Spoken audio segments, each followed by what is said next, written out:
Good day, Lord and ladies, and welcome back to Age of Fear 3.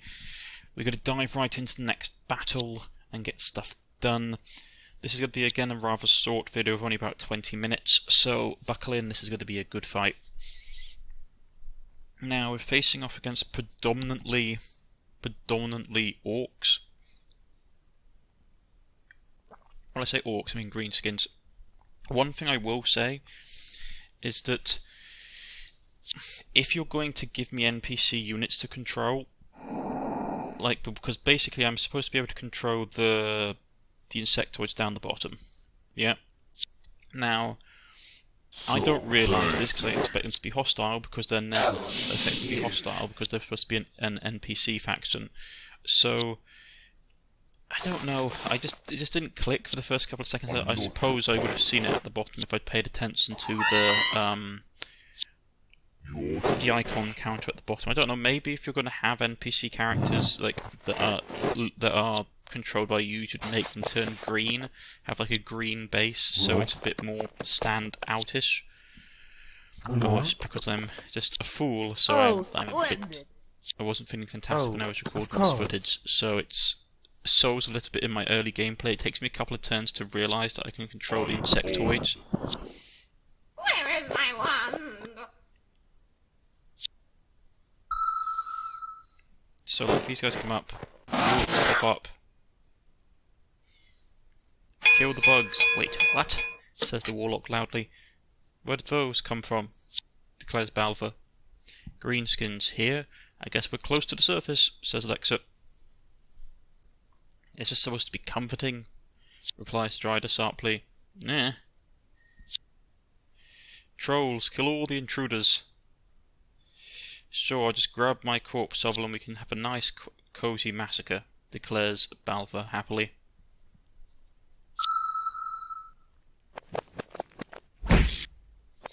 Right, these units are pushing up.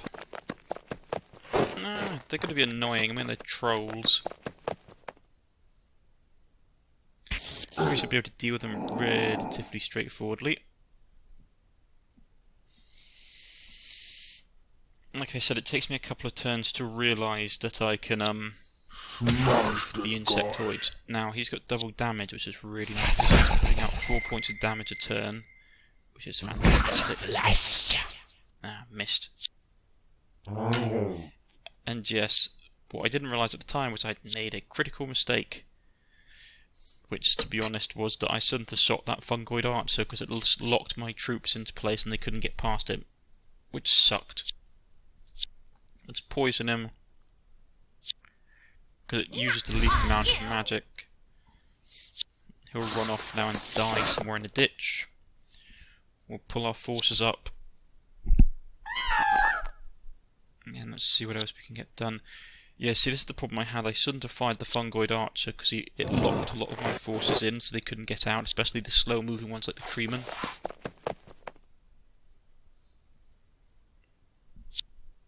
Got it. Nice. Right, they're pummeling my units if I don't realise they're my units. Mandrake takes a nasty boulder hit and they're pushing up hard. I should probably try and deal with their forces before their magic users come in, because if I don't, it'll be a pain. Especially with the warlocks with mind control. And the mandrake root is stunned, which is not good because that changes my plans of attack. So I'd wanted to chuck him in before those guys and detonate him, but it's not going to happen. And he can't really survive going toe-to-toe with all those units, so yeah, not the best plan in the world. Now let's try and get some more units lined up. I really want to try and get the bear down here. Let's see if we can make it so the bear can get into combat as well. Or at least make it so we can get the ogre and the dryad into combat at least, because they're our primary damage dealers.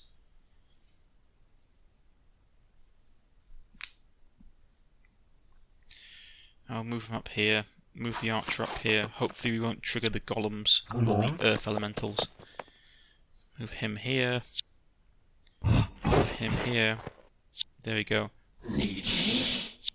We'll move the ends up as well, just in case the earth elementals trigger, because I really don't want those guys coming down from the north and beating my guys in the back of the head. Pull up units. Say, that's yours. Make sure we've got enough magical coverage and enough dispels as well, because we need to have units that can use dispel, which is one of the reasons I'm keeping the healer around for now. Right, so this is the point I realised that I can actually control the insectoids, these three down here, which was nice. So, hopefully we'll be able to do some damage at least.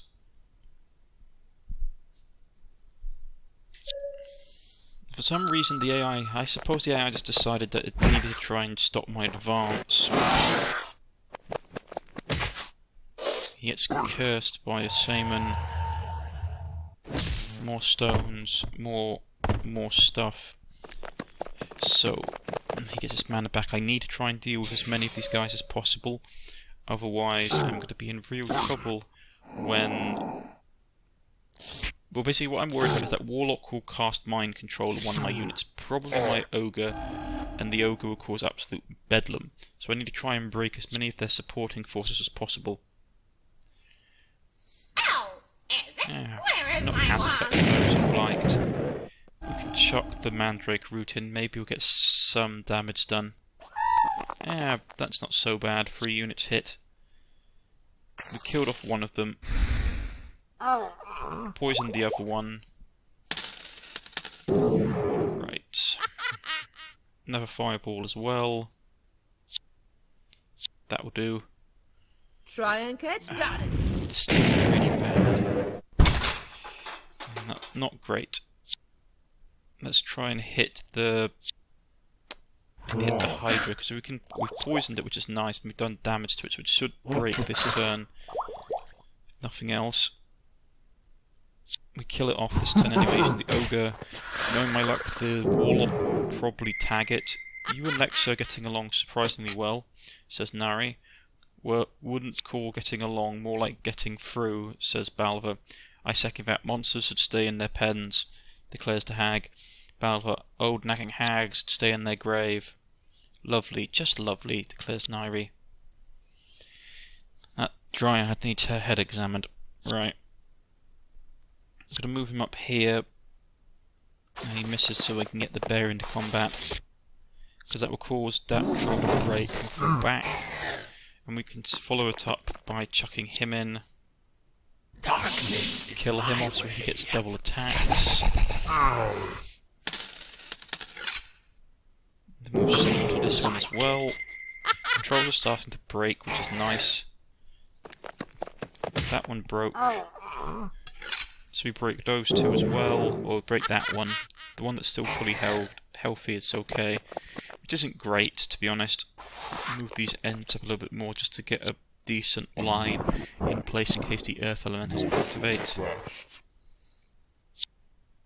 And we use the healer up here as well to cover them in case it does activate, because they all do double damage to the earth elementals. That goes to mind control. Yep, there goes the damage. That troll's going to charge my hag, which sucks. They've put torpoid on me, which means I can't move my units quickly. Yeah, it's going to be a pain. This spell, the mind control, so it's back on mind control. We'll tuck him straight into the Warlock, because it will give us some time, plus it will stop the Warlock from casting any more magic. I could go after... Do I want to go after the fully laden troll? No, I want to try and keep these guys contained. So we'll kill off this troll. And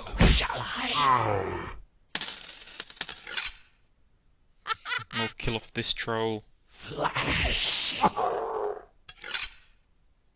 And we'll try and deal with this troll.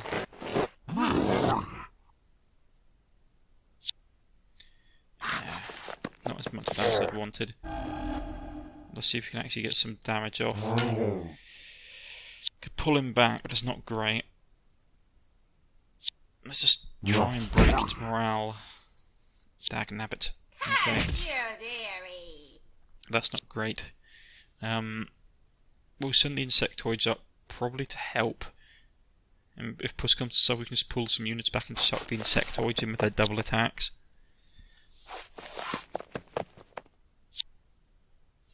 Don't know what that same was thinking.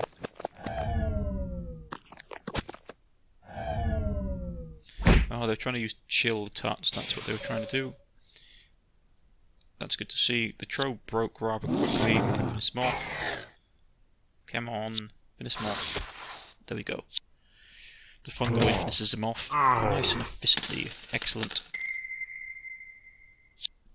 Now, do we want to chuck a fireball downrange?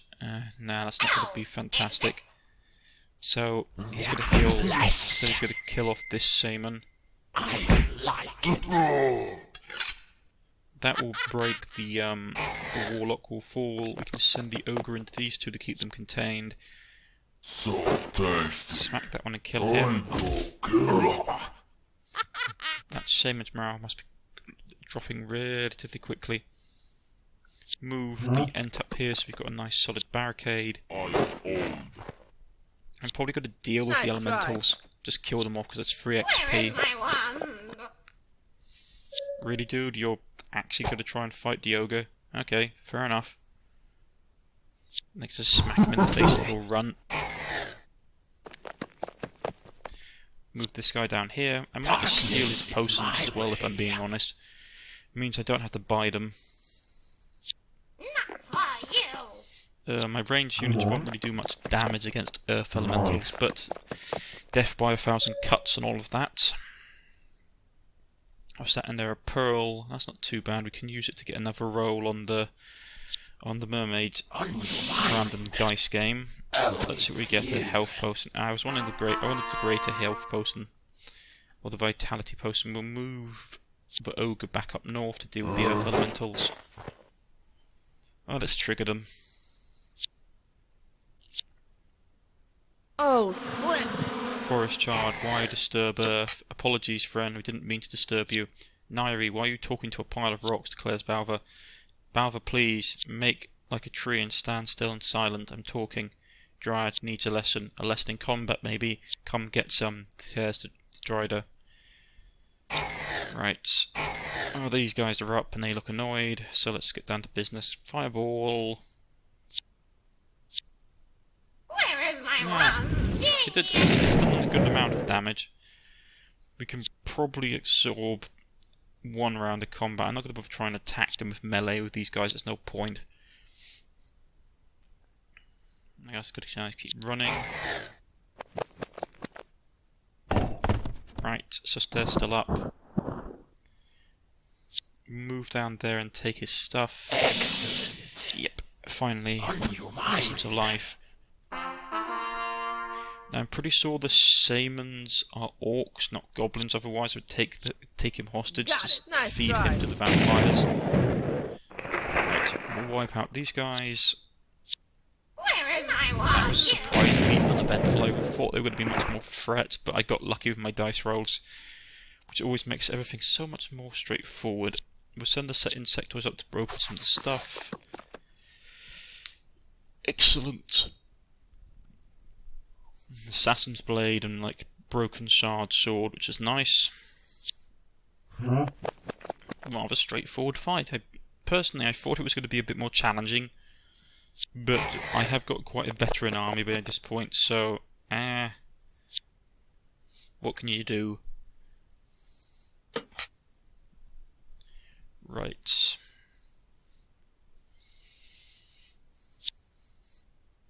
Just kill him off. Oh, shall I? Right, we've won. I just want to try and get some of this loot. We'll get all the loot done and get back to the world map, and that's probably when we're going to end it for the day, folks. So we'll just have a poke around. Personally, not a bad little fight. I still think we somehow need to differentiate the insects from AI-controlled insects with NPC insects. Because obviously, at the moment I keep on thinking that this being controlled by the AI when I'm supposed to be controlling them. I need to pay more attention of the thumbnail bar at the bottom, or the token bar at the bottom, I suppose you want to call it that.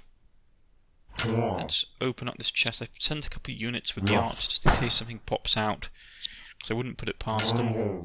Right, we got the pearl. That's nice. We'll move him up and shoot this one and see if anything happens. Yep, I had a feeling something might happen, but I wasn't expecting elementals. Blub, blub, says the water elemental. You've woken a couple of elementals, criticised Lexa. It's not my fault. Right, it's never your fault, Balva, never. Nairi, is it my fault?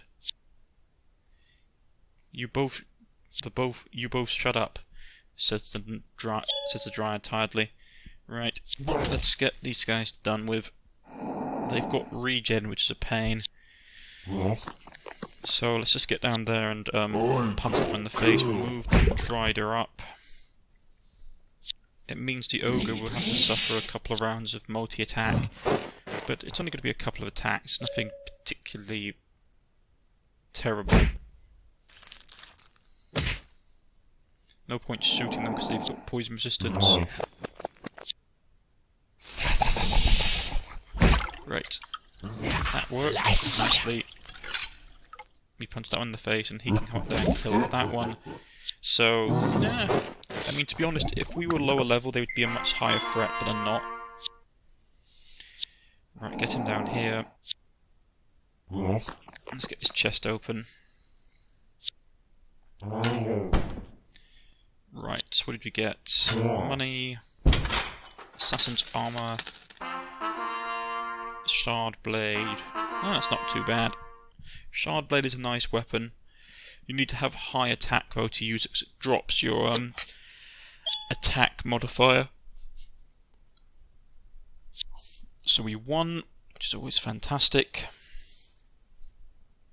No, the shard blade's useful, but it's -2 to your attack roll, which is always a pain. Let's see if we can get any of the golden apples from the tree. Nope. Okay. The magical focal point hasn't dropped yet, so we can't go there. Let's see if we get anything useful from the mermaid.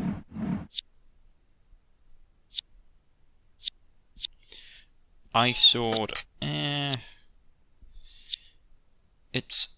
I'm not a fan of like the ice and fire swords at low level are okay, but later game I don't really see the point of them if I'm being honest. Like if you're playing late game, you don't really need the ice sword.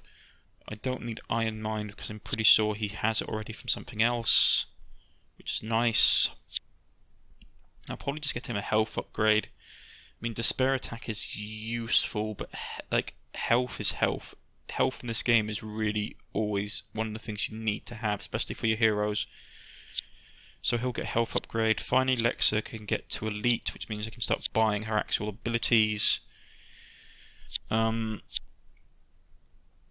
nothing else here we want to get. Not yet. My units need a bit more seasoning. They need a bit more experience.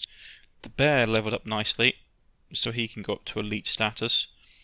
And we'll probably pick up. I'll probably go cleave and triple damage because that will make him really horrifically dangerous. I mean, I could go triple damage and then cleave, but makes me a bit more useful if we want to finish people off. None of these guys have anything particularly great. Insectoid Hunter, not really feeling. To be honest, the insectoids aren't bad, but I don't know. I mean, these insectoid brutes aren't too bad, but right. Fungoid will take steel experience. It's useful because it means that they'll be able to get more. They'll get more XP basically. Because one of the problems I'm having with them is I'm having problems getting XP out of for them. Right. All the units that have been on the backbenches really don't have enough experience to worth looking at. So let's look at their items. Doombringer is a nice weapon. Yeah, Shard Sword, -2 attack, double attack, multi-attack, cleave. So that's going to be useful for, say, the werewolf, perhaps. I don't know, to be honest. It'd mean we'd have to get up Vampiric Touch, or Vampiric Kiss, which is nice, and we get double attack and multi-attack anyway, I'm pretty sure. I got some stuff I need to sell as well. Assassin's Armor, +2 defense, backstab damage, and poison resistance. I like greater magical resistance, in all honesty. It's more powerful. Plus I'd lose attack modifiers, which is never a good thing with your main combat hero. Right. Need to get that silver bar turned into something a bit more gold coloured. But until then, that's going to be pretty much about it, folks. I know it's a bit of a short episode, it's just how things are at the moment. So, let's get back to the main title screen. And we shall go through the normal sequence of events, which is, if you have liked, please press the like button. If you wish to subscribe, please press the subscribe button. You can follow me on Twitter, you can follow me on Steam, or leave a comment in the comment section. I'll get back in contact with you. If you have any questions for the developers, please leave it in the comment section as well. They always answer them, because they are very, very nice people. And I shall see you all next time on the next episode of Age of Fear 3. Goodbye, folks.